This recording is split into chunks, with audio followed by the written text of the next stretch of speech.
Monarch attacks again and smashes the entire ground. Frost Monarch believes Jinwoo is gone, but Jinwoo suddenly appears and attacks Frost Monarch with his daggers. Frost Monarch dodges the attacks and counters by hitting Jinwoo with his trident. Jinwoo slides back from the force of the attack and coughs blood. He realizes that Frost Monarch is incredibly fast. Frost Monarch notices that Jinwoo's incomplete spiritual body manifestation is consuming a large amount of mana and decides to finish him quickly. Frost Monarch dashes at Jinwoo, and Jinwoo blocks all his attacks. Jinwoo observes every movement of Frost Monarch and realizes that he just needs to outpace him to kill him. Frost Monarch notices that Jinwoo is scheming something and declares that it is useless. Frost Monarch brings out another trident. Jinwoo suddenly appears behind Frost Monarch and feels confident that he can finish him. However, to his surprise, Frost Monarch smirks at him. All the hunters watching the fight are shocked as Jinwoo is suddenly stabbed from behind. Rakan pierces Jinwoo with his claws and Jinwoo begins coughing blood. Jinwoo, still refusing to give up, tries to break free from Rakan's claws. Frost Monarch stabs Jinwoo in the chest with an ice dagger and urges him to heal just like before. Frost Monarch realizes that Jinwoo cannot heal again as he is still an incomplete monarch. Frost Monarch explains that Jinwoo will not live to witness the day their army sets foot on his world. He declares that they will create mountains from human corpses and rivers from their blood. He further adds that he will treat South Korea differently by freezing every human in the country and making them suffer for eternity by keeping them alive forever. Frost Monarch urges Jinwoo to make his final attempt to save his world and mocks that his futile effort will bring him joy. Frost Monarch freezes Jinwoo completely. Jinwoo slowly closes his eyes and the system notifies that his HP has dropped to 0 and that the player is dead. Suddenly, the system announces that Jinwoo has met all the requirements for passive skills and all his skills begin to max out. Jinwoo suddenly wakes up in a hospital and starts shaking nervously. He checks his chest for the wound but finds nothing and wonders if it was all just a dream. Jinwoo notices that he is still in the hospital and questions how he is alive after being stabbed by the ice dagger. Suddenly, Chairman Woo appears and Jinwoo questions him about how he is still alive. Chairman Woo is momentarily shocked and informs Jinwoo of 3 things. First, he clarifies that he is not the chairman but the manager of the surveillance team. Second, he asks about moving statues. Third, he questions how Jinwoo was able to recognize him and wonders if they have met before. Jinwoo is shocked upon hearing about the moving statues. Manager Woo further explains that members of the White Tiger Guild found him in a double dungeon. Jinwoo is in disbelief as the hospital looks familiar to him. Manager Woo notices that Jinwoo looks slightly different from his photos. Jinwoo remains deep in thought, trying to recall his memories. Manager Woo asks if Jinwoo is okay, and Jinwoo requests some alone time to recollect his thoughts. Jinwoo checks his system stats and realizes that he has retained all his stats. His appearance has not changed, and all the items he collected are still in his inventory. Suddenly, Gina shows up to check on her brother, but becomes confused thinking she might be in the wrong room. Jinwoo tells her that he is her brother. Gina questions if he is really her brother as he has grown much taller than her. Jinwoo nervously responds that she is just imagining it. Jinwoo decides to head to the Hunters Association and asks Gina to return to school. Gina angrily questions if he is finally going to quit being a hunter, but Jinwoo avoids her question. He advises Han Songyi not to become a hunter and to focus on her studies. Han Songyi is shocked that Jinwoo knows her name. Jinwoo decides to rebuild his shadow army as he has lost his entire army and begins to wonder how he has traveled to the past. Jinwoo goes for a reassessment of his rank, and the staff are in disbelief that he is an S-rank hunter, even though he looks like a homeless person. Jinwoo decides to meet the chairman, and a staff member offers to guide him to the office. But Jinwoo responds that he knows where the chairman's office is. Jinwoo heads to the chairman's office, and in the elevator, he encounters Kang Tae-shik. Kang Tae-shik tries to come up with a story to cover his tracks, and worries that he might get on Manager Woo's bad side if he does not provide a compelling excuse. Jinwoo boldly points out that Kang Tae-shik still has not reported his stealth skill. Kang Tae-shik is shocked and slowly reaches for his weapons. Jinwoo grabs his weapons instantly and warns him not to harm innocent hunters. He tells Kang Tae-shik that if he ever harms innocent people, he will kill him with his own hands. Kang Tae-shik checks his weapons and is shocked that Jinwoo grabbed them without him noticing. Jinwoo gives him a final warning not to hurt innocent hunters. Jinwoo finally meets the chairman. Chairman Go realizes that Jinwoo knows the entire process of Hunter's reevaluation as he arrives immediately after receiving his test results. Jinwoo suddenly receives a system notification to restart the world, but he ignores it. Jinwoo makes an offer to the chairman, requesting permission to go to Jeju Island to rebuild his shadow army. He asks the chairman to change the regulations to recognize disguise his summoned beasts as hunters so he can participate in the raid alone. In return, Jinwoo offers to take care of Jeju Island by himself. The chairman mentions that many have failed to clear Jeju Island, but suddenly feels the overwhelming energy coming from Jinwoo. Jinwoo confidently assures him that he will exterminate every single ant on Jeju Island and explains that this is something only he can do. The chairman realizes that Jinwoo possesses power that exceeds national-level hunters and is shocked witnessing his aura. Jinwoo begins his journey again, starting with Hwang Dong-suk and then Kang Tae-sik. The system continuously notifies Jinwoo, asking if he would like to restart the world. Joo-hee announces her retirement, and Jinwoo clears the Red Gate incident and the Kargalgan dungeon. Jinwoo clears the Demon Castle and uses the Elixir of Life to cure his mother's eternal slumber. Finally, he clears the Jeju Island raid and extracts the Shadow of Beru. Despite all this, the system continues to notify Jinwoo to restart the world. Jinwoo finally realizes that this is just an illusion. He demands to clear the illusion and urges the individual behind it to show up. Jinwoo is finally summoned before Ashbourne, and Jinwoo questions if he is the king of the dead. Ashbourne offers Jinwoo the chance to stay in this world forever if he desires, and describes it as a never-ending happy dream. Jinwoo questions if Ashbourne is offering him a life in the illusion forever. Ashbourne clarifies that he is not the creator of the illusion and explains that Jinwoo himself created this world. He further reveals that Jinwoo's desire to correct his mistakes gave birth to the illusion, which is more accurately called eternal slumber or death. Ashbourne explains that he has been watching Jinwoo for a long time and recalls the many moments when Jinwoo was close to death but resisted it with desperation. Ashbourne remarks that he is the record of Jinwoo's struggles, a reward for his pain, and also eternal slumber and death. Ashbourne explains that within his domain, Jinwoo can do anything he pleases because Jinwoo is himself. Ashbourne demonstrates his powers by growing a tree and creating flowers, and explains that Jinwoo can turn anything in his domain into his own power by absorbing it. Ashbourne reveals that this strength is only possible within his domain, and that Jinwoo now possesses omnipotent power to create or destroy the world or even change it. Jinwoo is shocked and questions if he truly possesses the same powers as Ashbourne. Ashbourne expresses his desire to meet Jinwoo and reveals that he is the Shadow Monarch, the king who rules over the dead and governs the deepest depths of darkness. Jinwoo questions why Ashbourne chose him as his successor, and Ashbourne decides to show him the exact reason. Meanwhile, the scene shifts back to Rakan, who confirms that Jinwoo is no longer breathing. Thomas remarks that he can no longer feel Jinwoo's presence and questions Lennart about him. Baek Yoonho remains in shock, unable to comprehend Jinwoo's death, and realizes that there is no one else left to defeat the monarchs. Lim Tae-gyu regrets his earlier decision not to attack the monarchs and decides to act now, believing it might not be too late. He instructs his guild members to prepare to fire on his command and declares that their target is the Frost Monarch. Suddenly, Lim Tae-gyu stops from attacking, and Frost Monarch senses a massive power radiating from Jinwoo's black heart. Both Frost Monarch and Rakan realize that Jinwoo is transforming into the true Shadow Monarch and decide to stop it at all costs. They attempt to attack Jinwoo, but an individual suddenly kicks Rakan in the face, sending both Frost Monarch and Rakan crashing to the ground. Sung Il-won appears to rescue his son and warns the monarchs that they cannot lay a finger on his child. Meanwhile, the scene shifts to Ashbourne's backstory. In another world where nothing else existed, the Absolute Being split the light to create the rulers and split the darkness to create the 8 monarchs. The monarchs were born to destroy the world, while the rulers were born to defend it from darkness, resulting in an endless war between the two. After a long and exhausting war, the rulers began to question why the Absolute Being had not helped them in their fight against the monarchs. They lamented the countless soldiers they had lost in his honor and begged him to grant them the strength to kill the monarchs. However, the Absolute Being did not respond to their pleas. The rulers eventually realized that the war was merely entertainment for the Absolute Being and that he had no intention of ending it.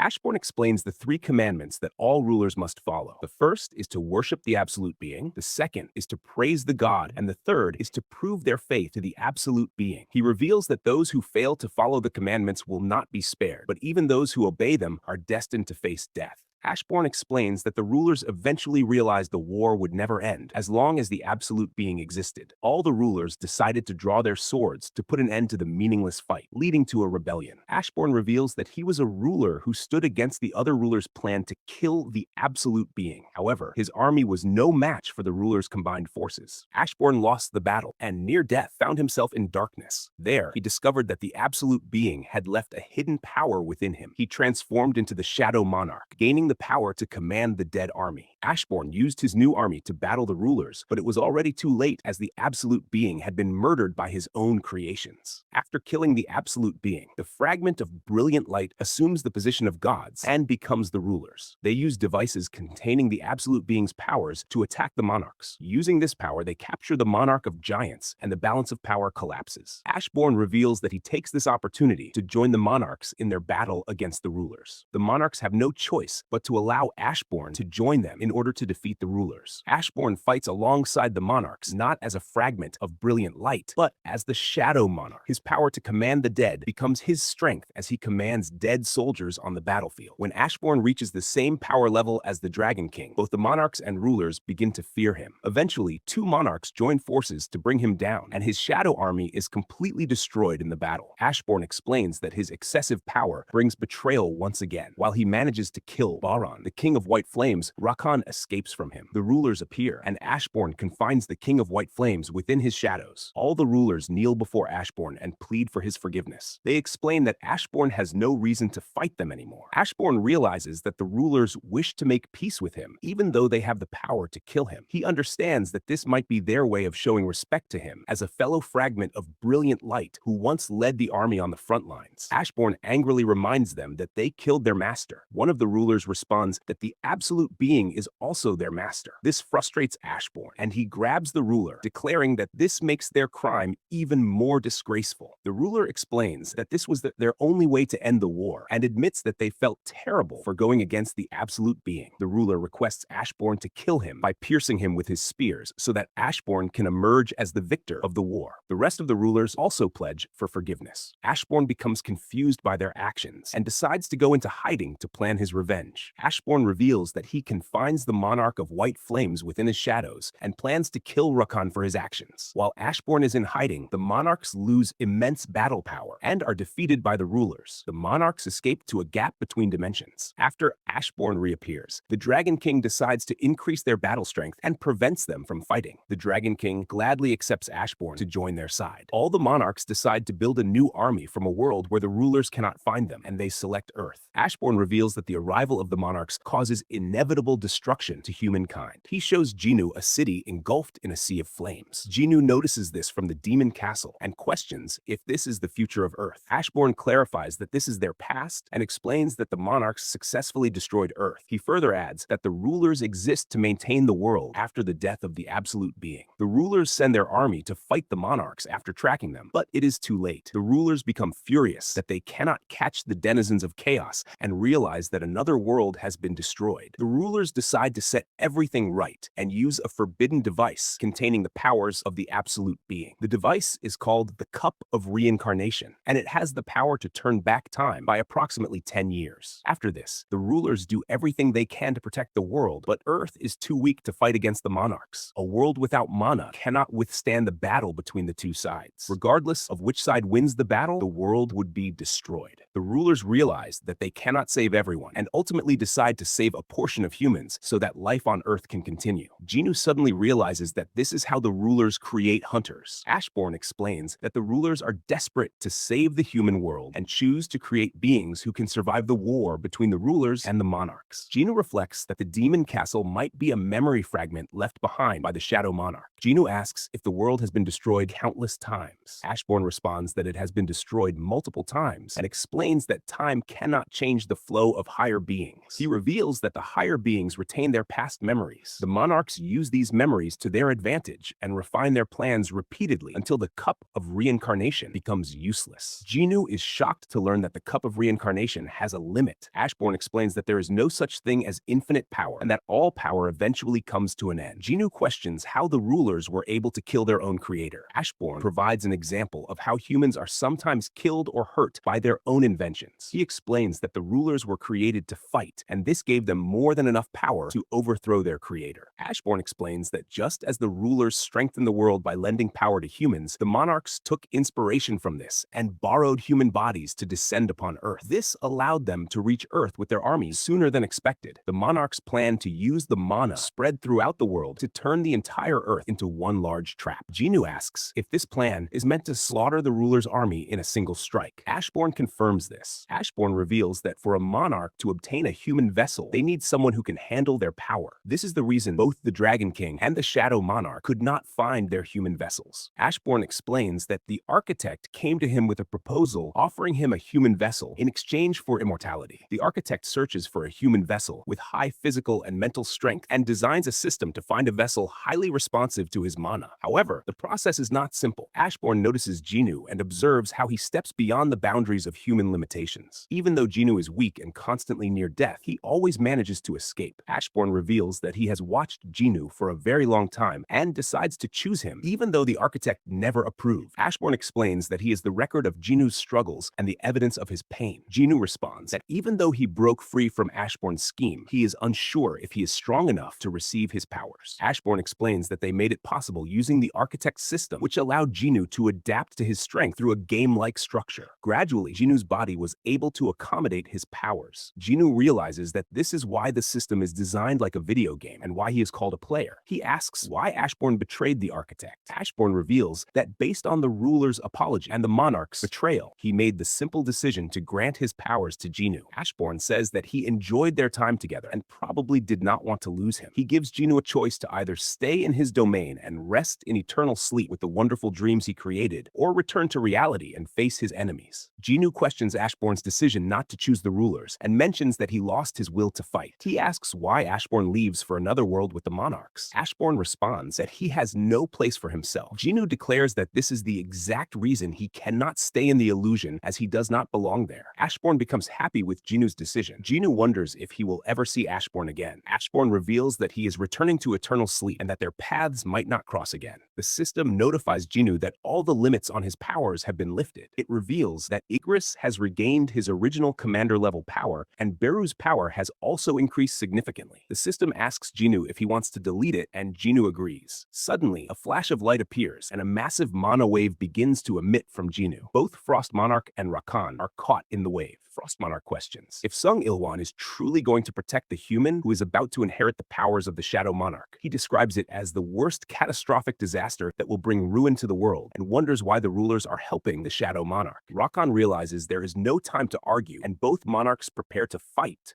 Both monarchs charge at Sung Ilwan. Frost Monarch attacks with his trident, but Sung Ilwan dodges it and successfully evades Rakan's attacks as well. Sung Ilwan dashes behind Frost Monarch and pierces his shoulder with a dagger. Frost Monarch realizes that Sung Ilwan is reading all his movements and adjusting accordingly. Rakan observes that Sung Ilwan moves like a warrior who has faced countless battles, and that he is carefully positioning himself behind Frost Monarch's trident to block all his strikes. Frost Monarch attempts to use his breath attack, but Sung Ilwan kicks him in the face, sending him crashing into a building. Rakan tries to devour Sung Ilwan, but Sung Ilwan stabs him in the mouth with his dagger, causing Rakan to scream in pain. Sung Ilwan gives Rakan no chance to recover and stabs him again. Rakan pulls out the dagger and declares that he will tear Sung Ilwan to pieces. Suddenly, Rakan senses an overwhelming power coming from Jinwoo and jumps away from him. Frost Monarch urges Rakan to try again to kill Jinwoo, but Rakan decides to give up. This frustrates Frost Monarch, who reminds Rakan how close they are to killing Jinwoo. Rakan explains that the mana around Jinwoo is growing much larger and announces that the Shadow Monarch is coming. He declares that he wants no part in this battle anymore. Frost Monarch pleads with him to fight again, but Rakan remarks that he only agreed to fight Jinwoo in his human form. Now that Jinwoo has become the true Shadow Monarch, Rakan feels no obligation to keep his promise to kill him. Frost Monarch angrily accuses Rakan of running away from the battle and urges him to keep his pride as the king of beasts. Rakan explains that he knows the true power of the Shadow Monarch as he has fought him before. Wishing Frost Monarch luck, Rakan opens a portal and leaves the battlefield. Frost Monarch decides to unleash his full power and creates a giant mana storm. All the hunters retreat from the battlefield. Frost Monarch attacks Sung Ilwan with a large number of tridents, but Sung Ilwan blocks all of them. Frost Monarch becomes frustrated that a mere human vessel is challenging him. He creates a massive ice stone and warns that he will imprison Sung Ilwan along with Jinwoo's shadows for eternity. Sung Ilwan becomes terrified as he realizes that Frost Monarch is trying to destroy the entire area.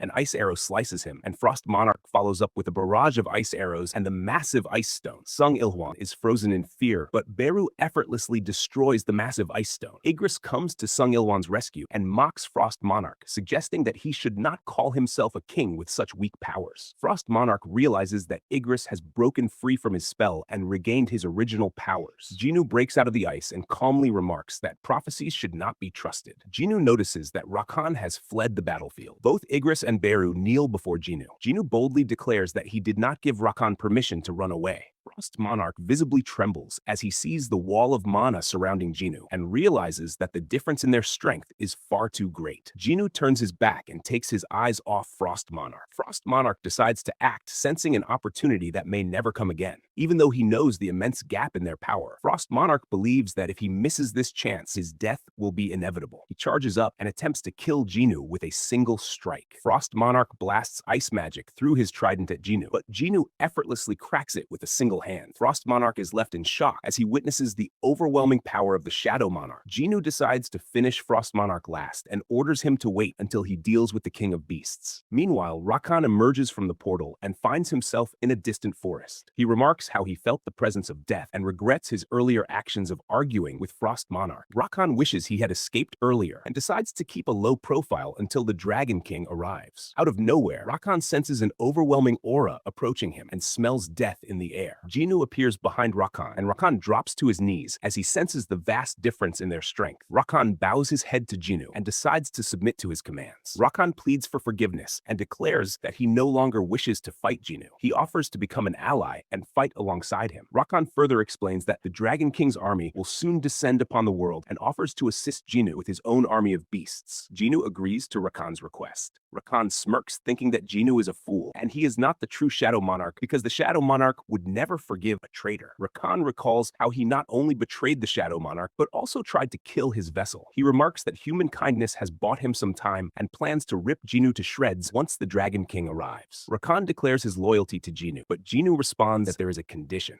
Jinwoo explains that Rakan's claws pierced his chest, leaving 5 scars, and that if Rakan can withstand 5 attacks from him, he will forgive him. Rakan becomes enraged at Jinwoo's words and roars in anger for being made a fool. He knows he will die after the battle, but feels confident that he can inflict some damage on Jinwoo before his death. Jinwoo brings out his dagger and in an instant slices off Rakan's arm. Jinwoo calmly states that Rakan now has 4 more attacks to endure. Meanwhile, the scene shifts to Frost Monarch, who observes Beru healing all the hunters. Frost Monarch remarks that he can handle Beru. Suddenly, Frost Monarch is attacked and barely dodges the strike. He sees Igris charging at him and realizes that Igris is a significant threat. Frost Monarch recalls that Igris is one of the 2 wings of the Shadow Army and is known as the Knight of Death. Frost Monarch understands that Igris can regenerate continuously as long as the Shadow Monarch's mana is not depleted, and that he is at disadvantage as he cannot recover from mana lost due to spiritual body manifestation. Frost Monarch decides to attack Igris, and Igris in response attempts to slice him, but Frost Monarch confidently declares that Igris cannot stand against him. Suddenly, Igris stops attacking and a portal opens. Jinwoo slowly walks out of the portal and throws Rakan's fangs onto the ground. Frost Monarch is shocked to see the fangs. Jinwoo exudes an overwhelming aura and calmly announces that the King of Beasts is dead. Frost Monarch is in disbelief that Jinwoo defeated Rakan in mere minutes. Jinwoo explains that the deaths of all 3 monarchs will serve as a warning to the rest of the monarchs. Frost Monarch becomes enraged and decides to attack Jinwoo. To his surprise, he is stabbed with a dagger. Frost Monarch attempts to use his breath attack, but Jinwoo stops it with Commander's authority and slashes him with Kamish's dagger. Jinwoo states that Rakan died on the 4th attack and wonders how many strikes Frost Monarch can withstand. Jinwoo finishes Frost Monarch off. Beru approaches Jinwoo to check on him, and Jinwoo inquires about the man who saved him earlier. Jinwoo notices a dagger on the ground and follows the trail of blood footprints. Meanwhile, Sung Ilhwan's body begins to fall apart and realizes that this must be the consequence of using the ruler's powers in a human body. Suddenly, Jinwoo appears and asks his father if he plans to leave him again without saying a word. Sung Ilhwan begins explaining his story of why he never returned home. He starts by describing how everyone must exit the gate within an hour after defeating the dungeon boss. However, he failed to exit the gate and became trapped inside.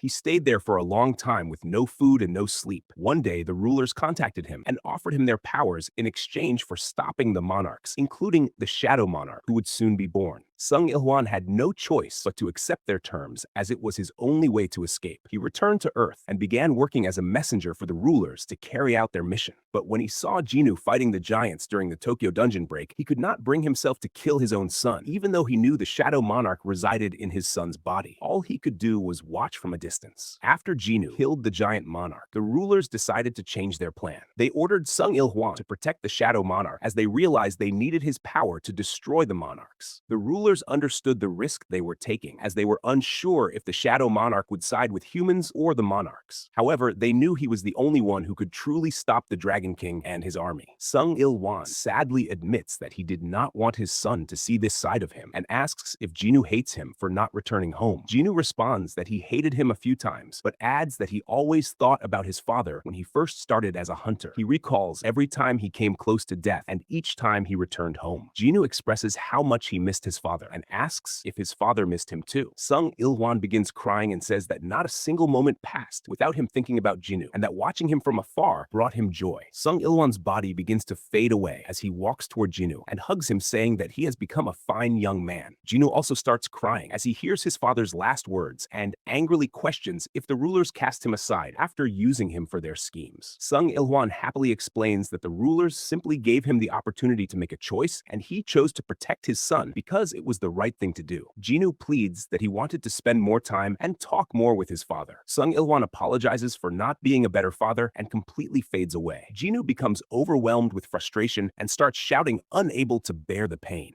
Meanwhile, Jinwoo's mother feels an emptiness in her heart and tells Jinna that they can leave the house now and begins crying. At the same time, Jinwoo angrily shouts at the monarchs and vows to make them pay for what happened. The day the Shadow Monarch cries marks the beginning of the real war between Jinwoo and the monarchs. Ambulances arrive at the scene to transport the wounded hunters, and Thomas is declared out of danger. Jinwoo returns to his apartment, where his family feels relieved and happy to see him return home safely. Meanwhile, Choi Jong-in remarks that Baek Yoon-ho looked rough after facing Rakan and sarcastically asks if he is feeling better now. Baek Yoon-ho responds by asking him to wipe the sweat off his forehead first. Choi Jong-in offers him a pill to calm his nerves, as his heart might still be pounding. Chairman Woo watches the destruction from his office and reflects on how Jinwoo kept his promise to take revenge for Chairman Go Gun-hee's assassination. He thanks Jinwoo for killing Frost Monarch. The Hunters Association releases an official statement declaring that the beasts were unidentified monsters and that the damage caused by the battle is deeply shocking. The scene shifts to the day of the dungeon break, where all the hunters gather to fight the beasts. Liu Zhigang comments that the gate is living up to its hype and remarks that even if every hunter fights the gate, they might just get sucked in and disappear forever. Thomas arrives to assist South Korea, and Chairman Woo observes hunters from around the world gathering in one place. He wonders how many will survive by the end of the dungeon break. Jinwoo feels nervous about the outcome of the dungeon break, and Cha-hae notes that this is the first time she has seen him so nervous. Suddenly, the gate cracks open and everyone sees a massive army emerging from it. Jinwoo is shocked to see the Shadow Army coming out of the gate, and Bellion, the commander of the gate, steps forward. One of the hunters urges everyone to charge at the shadows, and the mage-type hunters prepare to attack. Suddenly, Jinwoo requests everyone to stop, and Chairman Woo demands an explanation. Jinwoo calmly assures them not to worry. Bellion begins walking toward Jinwoo, and Choi Jong-in becomes concerned, wondering if Jinwoo plans to face all the enemies alone. Jinwoo slowly walks toward the shadows, and both he and Bellion gaze at each other. Unexpectedly, Bellion kneels before Jinwoo greets him as his king and introduces himself as Bellion the Grand Marshal. He presents the entire Shadow Monarch's army to Jinwoo. Chairman Woo is in disbelief as he watches the magic beasts from the dungeon break, bowing to Jinwoo. Thomas and Leonard notice 3 dragon shadows among the army and remark that each one is powerful enough to wipe out the entire human race. Jinwoo questions if this is truly the shadow army of the former Shadow Monarch, the army passed down to him by Ashbourne. Jinwoo then tells the remaining monarch that the real war begins now.